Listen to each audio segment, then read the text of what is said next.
This podcast is part of the Sports Social Podcast Network.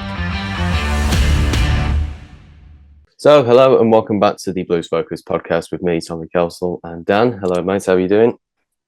Hi there, guys. How are you? Yeah, I'm good, thanks. We're recording this on the Thursday, so if there's something that's come out about the Blues in the meantime, then we probably have missed it because it's just like new stuff coming out all the time. But we've got a pretty chilled back episode this week because it is very hot today for some reason. I don't know why. There's been a bit of a heat wave coming on. I don't know what temperature it is up here. It's 31 degrees. It was probably hotter than it was when we were in Portugal, actually. Wow. But there's only a couple of things to talk about this week, but we thought we'd keep you up to date on it. So the Norwich game in the Tuesday night game, was it, Dan? I think it was Tuesday. Yeah, Tuesday night, yeah. We played against Norwich in the Cup, first round of the Cup. It was a defeat, but we came back into it. We had a pretty good, decent game. So I don't think you could have watched it, Dan. I don't think any of us had it. No, there was no one of those illegal streams anywhere, unfortunately. But they played all the goals on Sky Sports though, so it looked like we had a decent second half, to be fair, and Lecco popping up with a fantastic goal. Yeah, I'm surprised that he was like so direct with that. It was nice to see for once. You know, it was just sort of the striker that we all thought that he could be, really.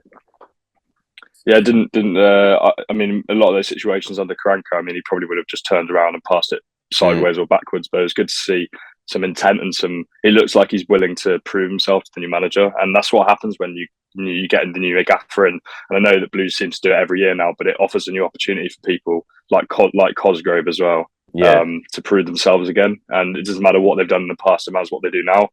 And Lecco certainly proved on Tuesday that he's still got something about him and he can offer something. We should hope for £1 million, wouldn't you? Yeah, absolutely. or just under that, or whatever it is, yeah. I think it was it was roughly around $1 million. I can't remember now. It was a bit of a weird transfer window that was under Karanka. But that goal his goal against Norwich, is it the best goal we've seen this season so far? Oh, I'd say this season for sure. With the three goals do you mean for Blues or in the whole league? The ones we've seen for Blues, yeah. Yeah, I was going to say, yeah, definitely for Blues. I mean, Placetta's goal was quite nice, but I think that solo run, and it actually reminds me of a goal scored by Callum O'Dowda against Norwich, in the same ground a few years ago. He sort of got the ball on the halfway line and ran through the whole team and put it in the same corner. So it was very uncanny for me. But it was a great run, great finish, and hopefully there's more to come from him this season. Yeah, absolutely. We're in need of some attacking threat this season, really. Scott Hogan and Deeney they've not looked poor, but they've looked a bit maybe out of their depth at times, perhaps. You know, they don't look quite as up to it or quite fit enough for the Championship, especially when are they both in their 30s? Yeah, I think so. Yeah, Hogan might have just turned in there. Yeah, I think so, yeah. They've both got goals in them, but it's just whether they've got that ability to sort of take the game to them almost. So like with Lecco, he's definitely got legs on him. He can definitely get at defenders and cause a threat. So if he can keep it up, then I think he should get a place in the team, especially with goals like that. You know, if he's going to keep on coming with those, then he definitely should. Definitely, yeah. Yeah. I think, one of the goals we didn't talk about was the second goal for Norwich. I mean, I don't know whether you saw that one. Did you? Was it 25 yards or something? Curler? Like that, Yeah, it's crazy. I mean that's Sorensen. I remember him, Sorensen from the last season in the Championship where he's playing left back. He's obviously been moved by Dean Smith into midfield, but I mean it was a cracking finish. So yeah, there's not much you could do about that. I mean, with the performance, even though we didn't watch it, we could sort of get the feel from it. Like, were you happy with the fact that we got back into the game? Well, I think from a sort of character perspective, it shows that we've got a bit more about us this season. Because I think definitely last year, if 2 goals go in extra time in either half, all the heads go down, and under Bowie, I think we probably would have struggled. But I think Eustace has sort of fielded a team last night that had everyone on the pitch had something to prove. I mean, especially if you think like Etheridge, especially if he's going to stick around, Lecco, Cosgrove, they've all got something to prove. And so by showing the manager that in the second half they can respond to adversity and come back into a match against a team who's just been relegated from the Premier League, it just shows some real character and real quality that I was not expecting to see in that second half. Yeah, neither. I was glad to actually see that it would happen, because there was times that last season where we'd go a goal down and it'd be like, well, we've lost this game then. But to see that we've actually come back against we've had 3 games. 2 have been in the playoffs from last season, and 1 got relegated from the Premier League. 3 decent teams have been playing in those first 3 games. We've not lost a single one of them. We've scored in 2 of them. It's a decent start to the season, particularly against Norwich, even though none of the teams have had a very good start, Luton, Huddersfield and Norwich, but they've got something about them. It's not like we've played the 3 teams who just come up from League One. So no game's easy, but I think we've had a great start considering where we thought we'd be. And I mean, even Eustace said in the press conference that we're favourites relegation. He said he knew that we were favourites relegation, and he was up for it. He thought the players and their application was brilliant so far, and I can't disagree with him, to be honest. I mean, you think of players like Trusty and Plachetta coming into the squad very late on in pre-season, in what was already a short pre-season, and they've just integrated brilliantly already, and it just makes you excited for what's to come this season. A lot more so than perhaps a week or 2 ago. Yeah, it's weird though, isn't it? It's like before the first game kicked off, we thought that we were going to lose on the opening day, and it all 5-0, yeah. Unravel, yeah. We thought it would all unravel because pre-season's an inaccurate suggestion of what the season is like to come. But I appreciate what John Eustace has done, even in these few games that I've seen him in. It looks like he's got a plan. It looks like he's a realist from what he's saying, and things that he's not hiding away from the fact that we are relegation candidates for this season. Evidently that we are big relegation candidates with all the stuff that's going off the pitch as well. So I think, to give that sort of, I don't know, advice would probably not be the right word, but it's along those lines, where he's giving it for the players and just sort of, knowing that, can't quite what I'm trying to say, but like they're giving them the opportunity to play football and giving them to, you know what I mean? Freedom. Yeah, because under Bowyer, it felt like... Don't know what Hogan said. Yeah, under Bowyer, it felt like he had to win those games. You know what I mean? It felt like he had to, for his career almost. It wasn't that it was an egotistical or selfish thing, but it felt like Bowyer was trying to get the games won for the club almost. But with these games, it feels like if we just play well, then we've got more opportunity of playing well in the future and getting a point or winning the game. That's what I'm trying to say. I don't know whether I agree. Yeah, definitely. I think performance is something that's definitely been an issue. I mean, as long as you perform well, you're giving yourself half a chance of getting a point or a win out of a game, no matter who you're playing. And it's just too often in recent years where as soon as the heads drop, the performance levels just disappear, and we end up losing or drawing games that we should have comfortably won. And I think this season that's changed so far, but not to be too reactionary, because we've still got 44 games left of the league season to go, but it's been very promising signs so far. How do you think we'll get on at Cardiff on Saturday then? Well, I was a lot more optimistic before the start of the season. I think because this is the first game I'll be going to. So when I was looking at the teams, I was a lot more optimistic. But after their game against Norwich, I was a bit more wary of the team, because I always thought, when Fulham went back to the Prem and they brought in all the players, I know Cardiff haven't spent money, but if you think about it in that context, the amount of players that have to come in and gel under a new manager, sort of, with all these new faces, is always going to be a difficult start, but they seem to have played quite well. However, the Reading game last week would probably contradict that. But and the game in the Cup as well. Yes, I would. Yeah, I mean, I'd probably predict us to get a point out of the game. I would love a win, obviously, but I think we'd probably a 1-1 like it was last season. I'd go for probably. Yeah, I can see a similar result like that actually. I think exciting time for Cardiff fans though. Much more. I mean, when was the last time they had a team like this? Probably under Solskjaer. The last time they had a team that wasn't hoofball. Probably. I suppose so. Yeah, I don't know much about Cardiff, to be quite honest. It's like 20. Yeah, I mean, they've always just had. The only real thing I know is they just always have dinosaur managers, and they always played long ball football. And they've just completely switched the culture up. And you saw that at Sheffield United when Wilder left and they brought in Jokanovic to play a completely different style of football. Absolutely, yeah. And that didn't work out. So I was expecting a similar sort of thing at the start of the season, but they seem to have started all right, bar the Cup and the Reading game. I mean, the Norwich game more so than the rest. They lost to, who was it? Was it Portsmouth in the Cup at home? Yes. They lost 3-0. Marlon Pack playing against them after leaving last season, Which is surprising for a team like Cardiff to lose to a team like Portsmouth. It's not because they're a bad team or anything, but in terms of the division standards, you'd expect Cardiff to win that game. But to lose it so easily as well, almost like Portsmouth got 2 good goals and then they saw the last one out. So it was surprising to see. It was a second string team for Cardiff, though. It wasn't a full strength team. But I'm still expecting them. Every game in the Championship's tough, no matter who you're playing. So I'm still expecting them to come out and give it a real go. And that's the same for Blues as well. And that's what I can see us drawing the game personally. Is it a good result? I wouldn't be too bad about it. It's another one of these games where every game's winnable, but I would say this one is winnable in my eye. I think we could win the game, but I think that we'll probably draw it at this stage.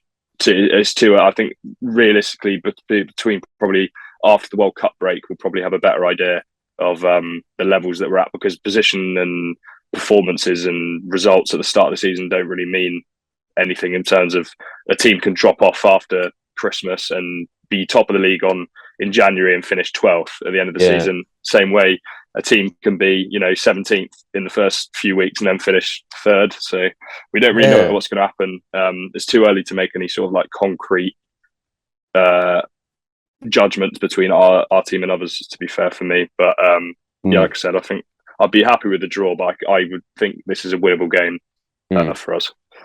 Well, that Christmas World Cup break is our last game until we get that big break is on the 12th of November against Sunderland at home. So that sort of, I don't know, what is that sort of the target we have, maybe, to get to Christmas where we're looking stable at least, getting points on the board and against teams who are, not going to be, I don't know, like winnable games, or at least points where we're going to get them against. Because if we get a point against Cardiff, that is good points. Because although we did draw with them twice last season, it's like this season it's completely different. So we got a point against Luton, we beat Huddersfield, we got a point against Cardiff. The first 3 games, it's 5 points. That's looking good, that is. Yeah, exactly. And it's much better than what most Blues fans would have expected, especially us. Massively, the first episode going into the season. I mean, if we, like I said in the first one, I mean, if at that November break we're anywhere above sort of 17th, I would be way over exaggerating what we should have finished, really, because I think if you compare us from last season, I mean, we're not a drastically different squad, and it's all really the work of Eustace so far that's impressed me. Yeah, the team, I suppose it isn't too different, but we are missing some key players. But certain the players that have come in, like Austin Trusty, have been fantastic. I mean, you mentioned it on this podcast, actually, some of the long through balls that he puts through. Like, he did a couple of those on it. Was it Friday night against Huddersfield? Yes, I think so, yeah. I mean, he's just been fantastic so far. I mean, I met Captain America, like I put on Twitter the other day, definitely for me. He's definitely, I mean, Placheta surprised me a lot, and I think if any Blues fans have heard of him or seen him before, I've watched him a couple of times when he's played as a winger, and he's never impressed me. That's why I was a bit sceptical of the signing, especially for a left wing back. But I think so far he's been brilliant. Couldn't really fault him at all. I think he'll probably have an error in him this season, but I mean, if he keeps playing like he is at the moment, I'm more than happy to keep him there. Yeah, and John Ruddy, of course, as well, who was left out the team for the Tuesday night game against Norwich. What's the difference been like with him in goal? Well, I was very surprised to see him starting against Luton following his performance against, it was a Vallecano, wasn't it? Yeah. So I was a bit surprised, but I think he's done very well. He's more of a controlling presence than Etheridge. I feel in the first few games, especially in the first few games, he seems. If you think from his perspective, he's been at Wolves for 5 years or 6 years, is that something like that? And he's come into Blues a week and a bit before the season starts, and he's in a completely new environment with completely new teammates. I don't think he's played with anyone on our in our squad. I don't think. No, not that I can recall, no. That's what I mean. So he's come into a completely new environment, and he's acting like the captain in a way. I mean, he's controlling the defence. He's commanding in when he comes for crosses and gathers the ball and stuff like that. And he's a calming presence for our defenders. And that's what I said at the start of the season that we've needed for a long time, probably since, well, I don't want to say league camp, but probably since before league, I can't even remember, to be honest, the last time we had even Kuzak was, I wasn't even that convinced with him in goal. I mean, Stockdale should have been that, but he wasn't really. No, he was not. This is what I mean. We our defenders, if you think of the batch of defenders we've got at the moment, the Dean, Roberts, that since they've actually come to the club, have we had a controlling, consistent number one who's actually like a good like Lee Camp, okay, yeah. But if you think about a top end, I'd even say John Ruddy's probably a top end championship keeper. I'd argue, if you forget exactly, that's what, so. I mean, if you think of how he did, even in the Premier League, whenever he's played, he's always done a good job. And I think we've missed that controlling and calming presence for our back four or back five that we play now, because I just feel like it takes so much pressure off the defenders knowing they have that presence behind them. So I think he's done brilliant so far anyway. I think they've all done brilliant, to be fair, the new signings. It's nice to have somebody who can, this isn't a dig at Etheridge by any chance, but somebody who's got that aerial threat, the aerial presence, sorry. Somebody who can come out and who's going to get the ball, because he did that. He's done that countless times, actually. I've seen him in the 2 games. I've seen him in Huddersfield. But and that comes with experience. It does, yeah. I mean, I get Etheridge isn't the youngest keeper in the world, but he hasn't. I mean, if you look at his career before he actually moved to Cardiff, I mean, he was Fulham Youth Academy or something like that. Went to Walsall, played. I think it was only a few seasons, maybe just the one at like League One level. Goes to Cardiff, starter for them. Plays in the Championship, goes up to the Premier League, comes back down to the Championship. So he's only actually had, for how old he is, he's only played a limited amount of games. So if you consider his actual age and how much he should have played if he's the number one every season, whereas Ruddy's obviously older, but the experience of being that number one consistently throughout his entire career, it's obviously brought that confidence to control his box and to command, which I think is only going to benefit us this season. That's interesting. That I didn't think of it that way, because he was at Walsall for a bit, wasn't he? And, that's what I mean. I don't actually think. I don't have anything here to check, but I don't actually think he's played as much as you think he would for how old he is. Yeah, at that level as well. Yeah, exactly. Yeah. Whereas, Ruddy was Norwich's number one for God knows how many years, and it's just exactly. And he was always part of a successful team as well. I mean, it wasn't when he leaves Norwich, he goes to Wolves.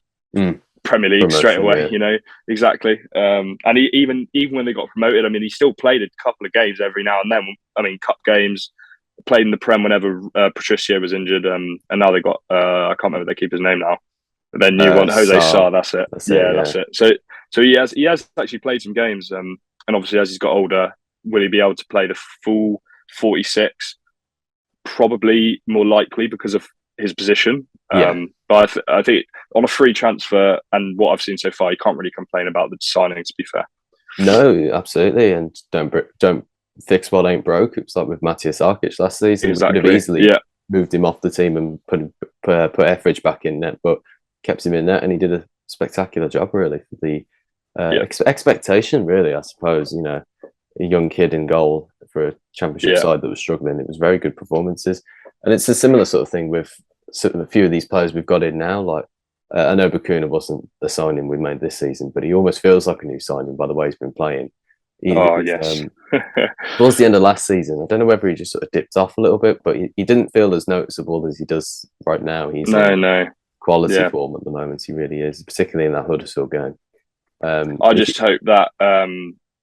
I mean, if you think about last year, I really like this midfield at the moment of Woods, Bakuna, and James. I think it's got a very nice blend, and the way that we're playing now allows. Because I'm a massive fan of Ryan Woods. I used to watch him at Brentford, and he got the name the Ginger. Was it the Ginger Peeler? Peeler. That's it. Yeah, from his time there, and some of the passes. If you look, I mean, and I'm sure some people will look this up. If you look up some of the Ryan Woods highlights from sort of 2014, 2013, I mean, some of the passes he can play are just unbelievable. And we just haven't benefited his strengths in this squad so far. And now he's actually being allowed to play in that role in the middle of the three, you know, controlling, dictating the play, which is what he did at Millwall a bit more than certainly at Stoke. So I'm a big fan of the blend we've got in that three. And Jordan James being fantastic, which Joe predicted on the first game, first podcast, for James being fantastic this year, which I have to agree with so far. So yeah, I'm pretty happy with the midfield, the blend, especially obviously it's allowing Bakuna to get forward a bit more as well, which is obviously where I think he's quite good. Saw the cross against Huddersfield. Yeah, getting more goal involvements. Yeah, definitely. He works well in that sort of free roaming attacking midfield role. Yeah, where he's allowed just to go out onto the wide areas and go back onto the midfield bits. He can come back and defend a bit.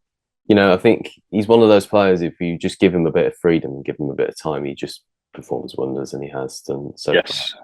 And with Woods and James as well, it's interesting to see that they're working so well, actually. Because obviously Jordan James, we know how he's got the ability to be a good footballer, but it's surprising that he is starting to take that mature role almost, if that makes sense. Because like with Jude, when he came in, he got it immediately, and now we see with Jordan James, he's starting to grow into that role as well. So it's it's nice to see, because it's positive to see as well, because if Jordan James is going to grow into that role, then there could be other youth players that are coming through, and we might have to rely on in the next future when we inevitably sell them for big money. Yes, that is the inevitable thing, isn't it? So it's the unfortunate thing as well in our position. I think I said the first podcast now about just we're literally just we develop these players and we just have to get as much money as we can for them, because we're not in any position to keep them. Yeah, I mean, what was I thinking of the other day? Like, I think it was Nathan Redmond. I must have been watching a compilation of him in the season we were in the Europa League. I was just thinking we've had so many good players over the years where we just couldn't keep hold of them because of financial. I know, There's never anything different at the Blues. It's always the same. It's always we're always in money trouble, so we have to sell off our best players. It's absolutely ridiculous. Yeah. And then after we do that, we're still in money troubles. Yeah, it's ridiculous. But yeah, we can't complain with what we can. We can easily complain. I don't know why I said that. I've just got like phrases going around my head where it just makes no sense. I just say, well, we can't complain. No, we can actually. What am I talking about? Yeah. Oh man. Yeah. Well, the protests certainly aren't going to stop anyway.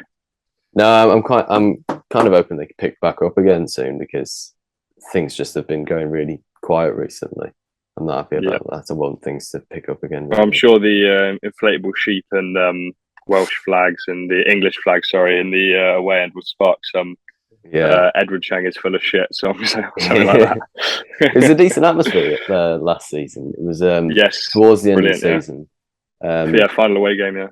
Yeah, it was. Yeah, we went dressed as the Peaky Blinders, which was fun. Me and all three of us. But obviously, because I'm called Tommy anyway, so it's kind of handy just to go as a Peaky Blinder. So I don't think I was named after him, but I don't know. We'll get into a weird conversation there. But yeah, I don't really know what to expect from the game on Saturday, because it's one of those games. I think I've touched on it slightly before the Luton game. It was one of those games where I feel like it could have gone anywhere, really. We could have won 3-0. We could have lost 3-0. It could be a draw. I'd be happy with a draw, like you say.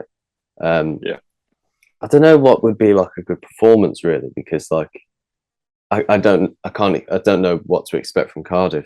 I don't know whether you do, or whether it's like Well, I mean, they've switched it up. Last season they were playing a five at the back, with sort of the big man, little man, but very similar to how we're playing actually. A lot more this season. So last year under Mick McCarthy, they played that five back. You know, like Aidan Flint, Morrison, those sort of people. You know, like I forgot who they had up front at the start of the season actually. Ik Piazzu, or was that was later actually? I think I don't know who they had. They had big man, little man, and it was a long ball, and then Morrison comes in and he wanted to play attacking football. It reminded me a bit like Woodgate at Borough when he came in. That didn't go well. Like changing from Pulis to Woodgate, you know, just having that long ball, dinosaur football, and then expecting 2 months later to be 4-3-3, passing it around like the Borough of Barcelona or something. Yeah.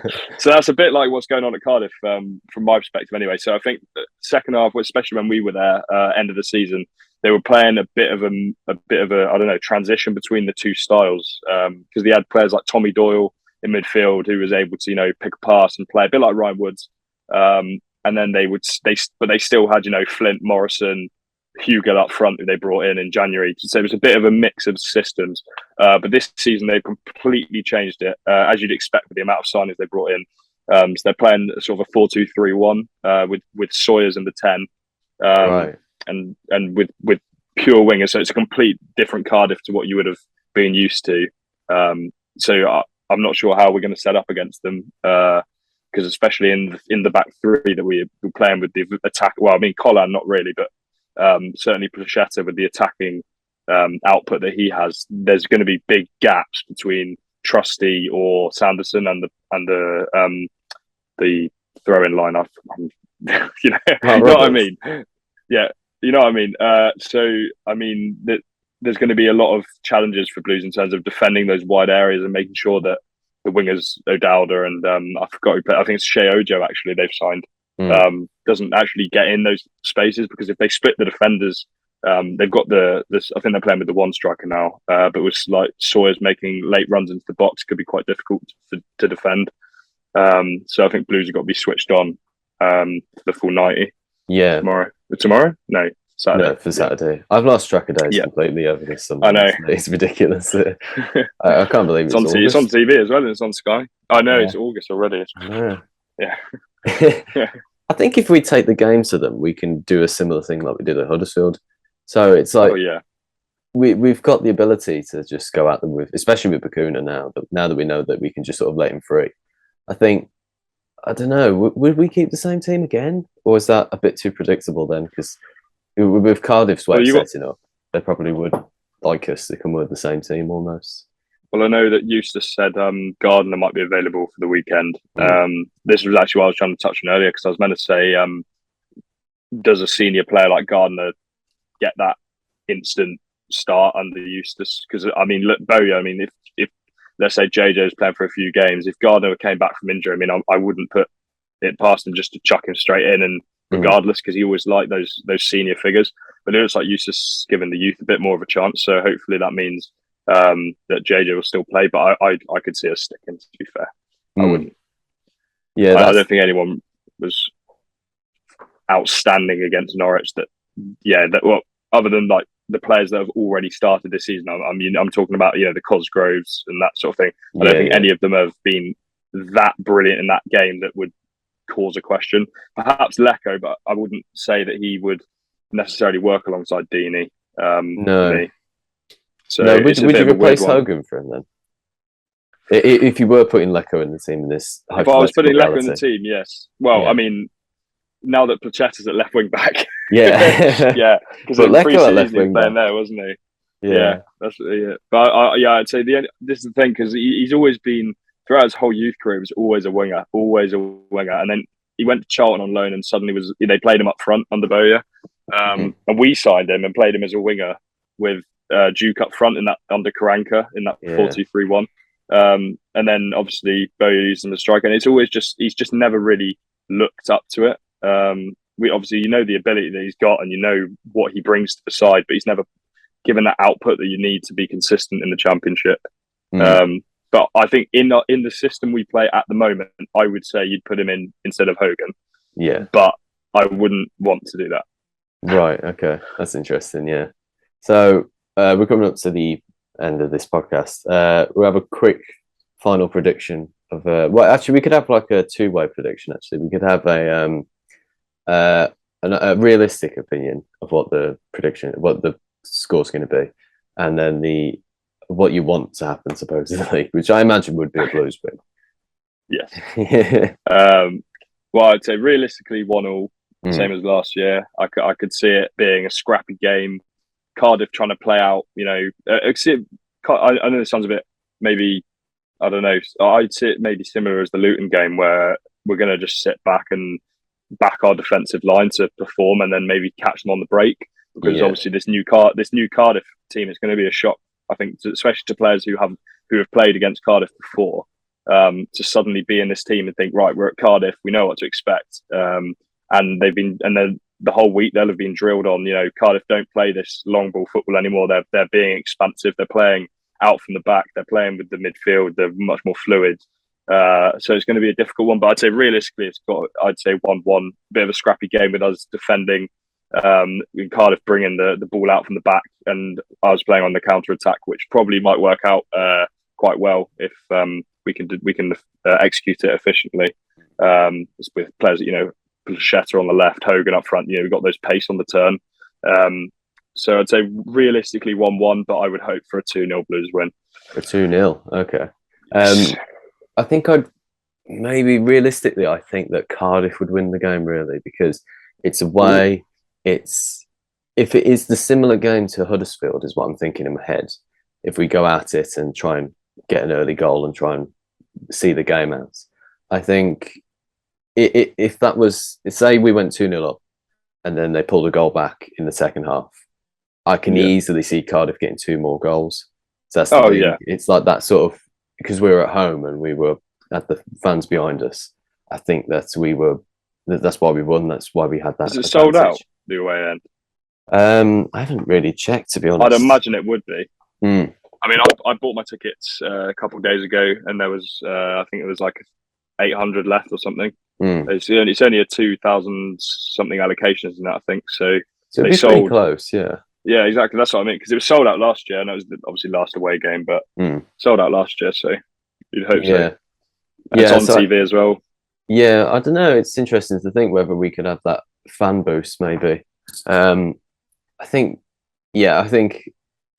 Cardiff would win the game realistically, but I think if we were lucky, I think it would be like 1-1 towards the end of the game, and then maybe we could pinch it on the break. I think Bacuna, with those long runs, I think that he could easily set up Deeney or Hogan. I think Deeney, actually, because this is probably a bit late to be talking about this now in the podcast, but I don't know whether Bacuna would work as almost like a false 9 at times, which I know sounds ridiculous, but like if you don't really play him as an attacking midfield role and you just play Deeney up top, would he work well with sort of running in behind the defence as like a, I don't know, maybe like an Adams sort of running in behind the defence sort of player? Because that's the idea I've got in my head. I think he's got all the attributes to be that sort of player, but perhaps his finishing ability might let him down at times. I think he's definitely his passing and his dribbling for me would be his main 2 attributes. And obviously, do you lose a lot of that if you just stick him, on the line, perhaps instead of in a centre midfield role? But I think it might allow JJ a bit more freedom. So there's pros and cons, isn't there? But I don't know. I'm not sure whether we try it, especially with the amount of strikers we have in. I didn't mean false 9. I just said false 9 by some weird reason. I meant like a further forward attacking midfielder, maybe with like maybe in a 4-3-3, maybe, I don't know. But there again, who do we play on the wide options? Then that's the frustrating thing, because when Deeney's in front of goal, he will score. That's the thing. In the games he played in last season, the goals he scored against. The Cardiff game, for example, the home game, and exactly what he can do. That's it.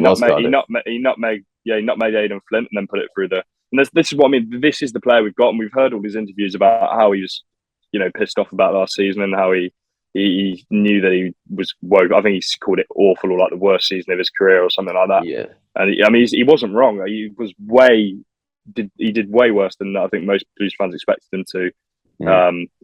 But hopefully this year we'll see a lot more output from him, which you'd expect from a player of his experience. I think he tries to do too much at times. I see him sometimes when I'm like, I don't know whether I mentioned it on the vlog, but he looked like he was in midfield at one point, and it's like he looks like he's trying too hard to do too much. I think particularly at his age now, and this isn't another dig at them. It's like it's just his age, perhaps. But like when he operates around the back of the defence and he's just making those little off-peeling runs, he's much more effective, in my opinion, personally, in that role than trying to win the battles in the midfield make a little 1-2 with Bakuna and then try and break the line of the defence. I think he's so much more effective where if he just stays on the shoulder of the defence and tries to make those in behind runs, because Bakuna will find him, I'm sure of it. And if he I'd agree with that. If he does those runs against Cardiff, I think he can maybe bag a brace, perhaps. I think he's an old Premier League striker. He's definitely got the ability to. So we'll see. But I think we've covered about everything there, haven't we? It was about 40 minutes. I've seen the Zoom clock tick down now because we've still not got a license for Zoom. We're trying to find a new way of doing this, by the way, so we can get these out a bit more efficiently. But it's been very good talking to you, Dan. Again, it's been a pleasure.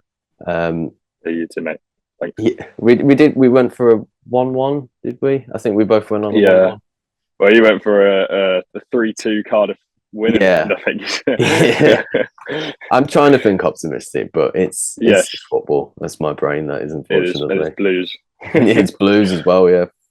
Yeah. So be sure to like this video and listen to it on Spotify and the Sports Social app as well.